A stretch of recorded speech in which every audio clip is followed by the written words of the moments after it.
तो सबसे पहले तो यार चैनल सब्सक्राइब कर दो ताकि हमारी कम्युनिटी बड़ी हो सके और हमारी वीडियो ज़्यादा से ज़्यादा लोगों के पास पहुंच सके। तो वीडियो को शुरू करते हैं। Hello students. तो आज से हम पार्टनरशिप चैप्टर स्टार्ट करने वाले हैं। अगर आपने ये वीडियो पूरा फॉलो कर ली तो आपको पार्टनरशिप फुल चैप्टर में आपको कोई भी डाउट नहीं होगा। तो शुरुआत करते हैं हम पार्टनरशिप। तो पार्टनरशिप जो एक्ट था वो बना था 1932 में। ठीक है, हमें इतनी डिटेल में हिस्ट्री वहाँ पढ़ने की कोई ज़रूरत नहीं है। हम सीधे मीनिंग पर आते हैं, क्योंकि आपसे जो पूछा जाएगा वो मीनिंग या आगे जो भी इम्पोर्टेंट होंगे वो आगे होंगे। ठीक है ना। तो सबसे पहले हम मीनिंग की तरफ चलते हैं। तो मीनिंग में आपको देखिए क्या लिख रखा है, एसोसिएशन ऑफ पर्सन्स, यानी बंदों का एसोसिएट होना, मतलब बंदे इकट्ठे होना। और किस with the object of jointly doing something, यानी उनका ऑब्जेक्ट है कि वो जॉइंटली होकर कुछ करना चाहते हैं। अब क्या करना चाहते हैं? टू मेक प्रॉफिट, वो प्रॉफिट कमाना चाहते हैं। तो इसको हम पार्टनरशिप कहते हैं, क्योंकि अगर किसी भी चीज़ में अगर दो या दो से ज़्यादा पर्सन्स हैं और उनका जो मेन ऑब्जेक्टिव है वो प्रॉफिट कमाना है, तो उसको हम पार्टनरशिप कहेंगे। अब हम इसको एग्जाम्पल के थ्रू समझते हैं। सब देखिए तो ए और बी जो है वो कोई दो पर्सन है, वो राइस परचेज करते हैं और उसके बाद वो डिस्ट्रीब्यूट कर लेते हैं। तो हम इसको पार्टनरशिप नहीं कहेंगे, क्योंकि यहाँ पर कोई भी ट्रेडिंग नहीं हो रही है, यानी कि यहाँ पर ऑब्जेक्ट नहीं है प्रॉफिट कमाने का। इनका ऑब्जेक्ट सिर्फ इतना था, हम राइस परचेज दोनों एक साथ करेंगे और फिर उसको डिस्ट्रीब्यूट कर लेंगे। इसके अलावा इनका कोई ऑब्जेक्टिव नहीं था, तो इसको हम पार्टनरशिप नहीं कहेंगे। पार्टनरशिप का जो मेन ऑब्जेक्टिव है वो है टू मेक प्रॉफिट, प्रॉफिट कमाना होता, तो ये पार्टनरशिप कहलाता। तो हम इसको पार्टनरशिप नहीं कहेंगे, इसको हम को ओनरशिप कहेंगे या को ओनर्स कहेंगे।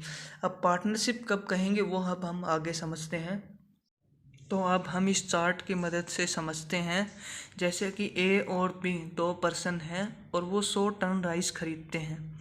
किस पर्पज़ के लिए? ट्रेडिंग पर्पज़ के लिए। अब ट्रेडिंग करेंगे तो या तो प्रॉफिट होगा या लॉस होगा, तो उसको जो है ये आपस में डिस्ट्रीब्यूट कर लेंगे, तब हम इसको पार्टनरशिप कहेंगे। तब हम इसको को ओनर्स नहीं कहेंगे, क्योंकि इनका जो पर्पज़ था वो ट्रेडिंग करने का था, प्रॉफिट कमाने का था।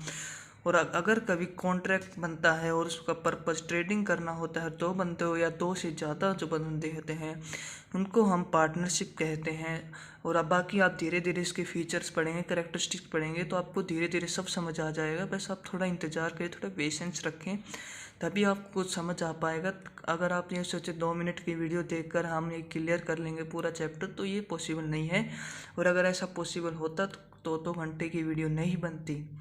और जो आपको बताते हैं कि हम 1 मिनट में, आप 2 मिनट की वीडियो में हम आपको समझा देंगे, वो बिल्कुल फेक है। तो अब हम इसका फर्स्ट फीचर पढ़ते हैं, जो कि है कॉन्ट्रेक्चुअल रिलेशनशिप। इसमें क्या होता है? Partnership is a result of contracts between the partners. जो पार्टनरशिप होती है वो कॉन्ट्रैक्ट होता है बिटवीन द पार्टनर्स के।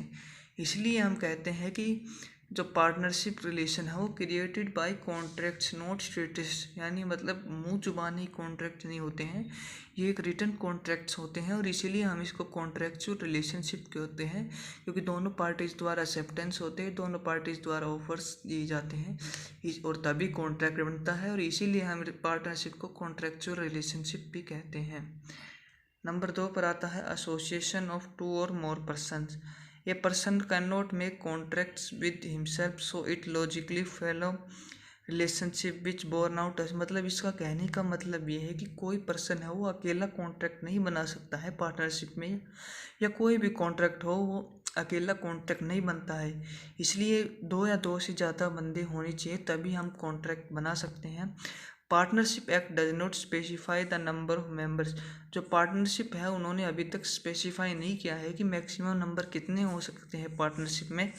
But according to companies act 1956 के अनुसार हमारी जो मैक्सिमम जो नंबर है वो 50 हो जाते हैं। अगर उससे ज़्यादा मेंबर्स हैं तो हम उसको इलीगल कहेंगे। सो फोर्थ फीचर को हम केस के अकॉर्डिंग पढ़ते हैं, समझते हैं। तो हम एग्जांपल के तौर पे ले लेते हैं, ए एंड बी कोई दो पर्सन्स हैं, वो राइस परचेज करते हैं और अपने डिवाइड कर लेते हैं। हमें यहाँ पर एक बात नोट करने को मिल रही है केस स्टडी में, यहाँ पर इनका कोई भी इंटेंशन बिजनेस रन करने का नहीं है। इन्होंने कहीं भी ये बात नहीं लिखी है कि हम ट्रेडिंग करना चाहते हैं, हम बिजनेस करना चाहते हैं। तो यहाँ पर कोई भी इंटेंशन नहीं है बिजनेस रन करने का, इसलिए हम इसको पार्टनरशिप नहीं कह सकते। इसी सिनेरियो में अब हम सेकंड केस देखते हैं। तो यहाँ पर ए और बी दो पर्सन्स हैं, राइस परचेज करते हैं और ट्रेडिंग करना चाहते हैं। अब ट्रेडिंग तो करना चाहते हैं, उसके लिए ऑब्जेक्टिव भी होना चाहिए। तो उन्होंने ऑब्जेक्ट बताया कि प्रॉफिट को अर्न करना चाहते हैं। तो अगर जहाँ पर भी आपको ये मिल जाए जहाँ पर एग्जिस्टेंस हो, बिजनेस हो और वो प्रॉफिट अर्न करना चाहते हों, तो वहाँ पर क्या होगा, पार्टनरशिप होगी। पर पार्टनरशिप में आपको एक बात ध्यान जरूर रखनी है, कई बार आपको ये देखने को मिलेगा कि सिर्फ आपको बिजनेस रन हो रहा होगा और सिंगल बंदा होगा, तो आप उसको पार्टनरशिप नहीं कहोगे, ठीक है ना। इसके लिए दो या दो से ज़्यादा पर्सन्स होने चाहिए, बिजनेस की एग्जिस्टेंस होनी चाहिए और प्रॉफिट को अर्न करने का इनका ऑब्जेक्टिव होना चाहिए। सो फोर्थ नंबर पर आ जाता है earning and the share of profit. तो attempt to make profit and share profit, यानी हमारा प्रॉफिट बनाने का और शेयर करने का मकसद होना चाहिए। अब हम इसको एग्जांपल से समझते हैं। तो हम देखते हैं ए और बी कोई दो पर्सन हैं और वो क्या करते हैं, पुअर्स की हेल्प करते हैं and makes agreement to sell food on non profit basis, यानी उनके बीच में कॉन्ट्रैक्ट तो है। हमारे फर्स्ट जो फीचर हमने पढ़ा था वो भी फुलफिल हो गया, और सेकंड नंबर पर हमने पढ़ा था इनके बीच में बिजनेस ट्रेडिंग होनी चाहिए, ट्रेडिंग भी हो रही है। पर यहाँ पर आपको एक बात मेन नोटिस करनी होगी, नॉन प्रॉफिट बेसिस, यानी यहाँ पर आपको कोई प्रॉफिट नहीं मिलने वाला है, नॉन प्रॉफिट बेसिस है। तो हम इसको पार्टनरशिप नहीं कहेंगे, क्योंकि पार्टनरशिप में प्रॉफिट बेसिस होना चाहिए। हमारा जो ट्रेडिंग करने का मकसद है वो प्रॉफिट का होना चाहिए, तभी हम पार्टनरशिप कहेंगे। तो इस केस में हम देख सकते हैं एक चीज़ मिसिंग है, और वो क्या है, प्रॉफिट। सो हम फिफ्थ फीचर देखते हैं, business being carried by all or any partner acting for all. मतलब इसका मतलब यह होता है कि बिजनेस में, पार्टनरशिप में ज़रूरी नहीं है कि सभी के सभी पार्टनर्स एक्टिवली पार्टिसिपेट करें बिजनेस में।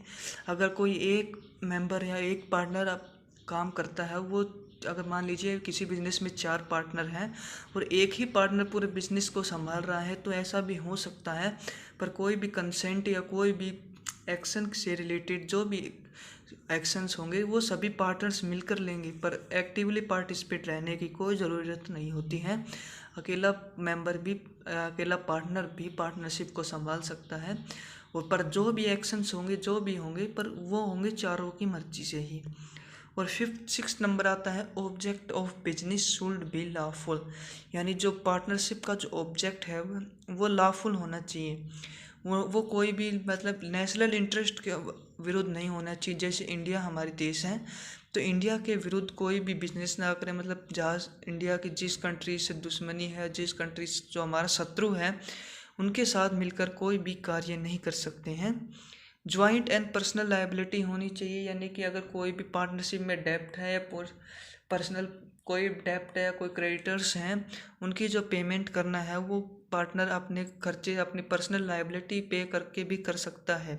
इम्प्लाइड एजेंसी का मतलब होता है कुछ भी एक्शंस लेने होंगे वो सभी पार्टनर्स की सहमति से लिए जाएंगे। कोई भी पार्टनर अपने अकेले बलबूते पर कोई भी एक्शन नहीं लेगा। नंबर 3 पर आ जाता है, नो सेपरेट एंटिटी। कंपनी की तरह कोई नो सेपरेट एंटिटी नहीं होती है कि कंपनी का क्या होता है, कोई भी क्रेडिटर्स होते हैं, कुछ भी लायबिलिटी पे करनी होती है, तो शेयर होल्डर्स जितनी लायबिलिटी के लिए उन्होंने शेयर्स खरीदे हैं उतने ही पे करते हैं। कोई पर्सनल चीज़ें प्रयोग में नहीं लाई जाती है। पर पार्टनरशिप में अगर आपको कोई क्रेडिटर है या अगर आपको किसी लायबिलिटी पे करनी है, तो आप पर्सनल प्रॉपर्टी का भी यूज कर सकते हैं, पर आपको पे जरूर करना होगा। नंबर 3 पर है, इंडिविजुअल एज ए पार्टनर। मगर कोई पार्टनर जो है वो इंडिविजुअल हो सकता है, कोई पार्टनरशिप फर्म पार्टनर नहीं बन सकती है। और नंबर 4, गुड फेथ। सभी पार्टनर्स के बीच में गुड फेथ होना चाहिए। और इसी तरह हमारे जो फीचर्स हैं वो कंप्लीट होते हैं। अब हम पढ़ेंगे काइंड ऑफ पार्टनरशिप। आप वीडियो को लगातार देखते रहना, आपको पूरा इंटरेस्ट आएगा, आपको फुल मज़ा आएगा। सो अब हम डिस्कस करते हैं काइंड ऑफ पार्टनरशिप। सो सब फर्स्ट नंबर पर आती है पार्टनरशिप एट विल। विल का मतलब होता है इच्छा।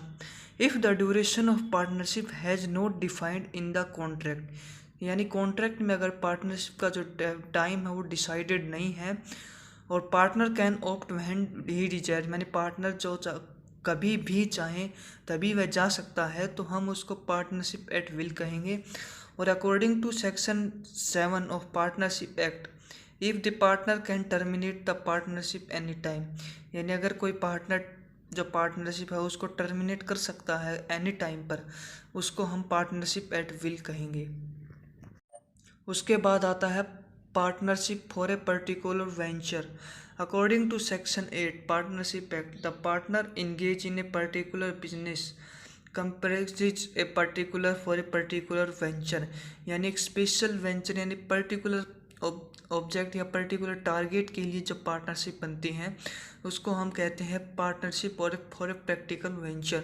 अब हम इसको एग्जाम्पल के थ्रू समझते हैं। जैसे ए और बी, ये दो बंदे हैं, ये आपस में डिस्कस करते हैं कि चलो एक बिल्डिंग बनाते हैं मिलकर। उसके बाद बिल्डिंग बन जाती है। जैसे ही बिल्डिंग बन गई उसके बाद ए अपने घर पर चला जाएगा और बी अपने घर तक, यानी जब तक बिल्डिंग नहीं बनी थी तब तक ये पार्टनरशिप थी, और जैसे ही बिल्डिंग बन गई तो अब इनकी पार्टनरशिप टूट गई। मतलब जब तक टारगेट फुल नहीं हो जाते हैं, टारगेट अचीव नहीं हो जाता, तब तक ये पार्टनरशिप रहती है, और टारगेट अचीव होने के बाद ये पार्टनरशिप टर्मिनेट हो जाती है। फिर तू अपने घर, हम अपने घर। जैसे अब आते हैं partnership at a fixed period. अगर कोई पार्टनरशिप फिक्स्ड पीरियड के लिए बनाई गई है तो हम उसको partnership at a fixed period कहेंगे। अब हम इसको एग्जांपल के थ्रू समझते हैं। जैसे ए और बी दो पर्सन हैं और वो कहते हैं कि चलो 2 मंथ के लिए होटल खोलते हैं और जो भी प्रॉफिट होगा वो हम उसको शेयर कर लेंगे। तो यहाँ पर आपको ड्यूरेशन ऑफ टाइम यहाँ पर पहले ही डिसाइड हो चुकी है कि हम इसको 2 मंथ के लिए खोलेंगे। तो यहाँ पर जब भी टाइम डिसाइड हो जाएगा और प्रॉफिट शेयर होगा तो हम उसको partnership at a fixed period कहेंगे। अब 2 टाइप बचे हैं बिल्कुल सिंपल वो और समझ लेते हैं। ऑर्डिनरी पार्टनरशिप तो बिल्कुल सिंपल पार्टनरशिप होते हैं जहाँ पर सिंपल पार्टनर्स पैसा लगाते हैं और प्रॉफिट अर्न करते हैं, उसको हम ऑर्डिनरी पार्टनरशिप कहते हैं। उसके बाद आती है लिमिटेड पार्टनरशिप। लिमिटेड पार्टनरशिप का मतलब होता है इन्वेस्टमेंट के अकॉर्डिंग उनकी जो एक्शंस है उनका प्रॉफिट है वो डिसाइड होना है। अगर आपने 1 लाख रुपए लगाए हैं तो आपका जो प्रॉफिट होगा वो भी 1 लाख के ही अकॉर्डिंग मिलेगा, आपके जो एक्शंस होंगे वो भी 1 लाख के अकॉर्डिंग होंगे। तो थैंक यू सो मच यहाँ तक वीडियो देखने के लिए।